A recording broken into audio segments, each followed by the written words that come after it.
எல்லையில் வாலாட்டும் சீனாவுக்கு செக். நெடுஞ்சாலையில் போர் விமான இறங்குதளம் அசாமில் இன்று திறக்கப்படுகிறது. வடகிழக்கு மாநிலத்தில் தேசிய நெடுஞ்சாலையில் போர் விமானங்கள் இயங்கும் வசதி கொண்ட நெடுஞ்சாலை அமைக்கப்பட்டுள்ளது.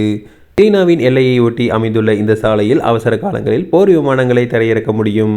இந்த சாலையை இன்று பிரதமர் மோடி திறந்து வைக்கிறார். இந்தியாவின் முதல் அவசரகால விமான இறங்குதளம் அசாமில் திறக்கப்படுகிறது. திப்ருகர் மாவட்டத்தில் மோரன் புறவழிச்சாலையில் இது அமையப்பெற்றுள்ளது. இந்திய நெடுஞ்சாலை 2 இந்த வசதி உருவாக்கப்பட்டுள்ளது. பிரதமர் நரேந்திர மோடி இதனை திறந்து வைக்கிறார். இந்த இறங்குதளம் 4.2 கிலோமீட்டர் நீளம் கொண்டது. தேசிய அவசர காலங்களில் இது பயன்படும். மனிதாபிமான பணிகளுக்கு முக்கியத்துவம் கொடுக்கப்படும் என தெரிவிக்கப்பட்டுள்ளது. அதாவது இயற்கை பேரிடர்கள் போன்ற காலங்களில் அவசர தேவைகளுக்காக இதை பயன்படுத்தும்.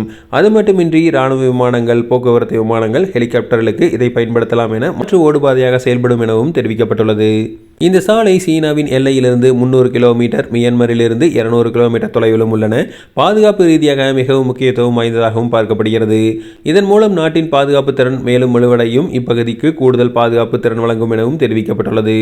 திப்ருகர் வரும் பிரதமர் மோடி அங்கிருந்து கார் மூலம் சாபுவா விமானப்படை தளத்திற்கு செல்வார். பின்பு அங்கிருந்து ஹெலிகாப்டரில் மோரன் தளத்திற்கு செல்கிறார்.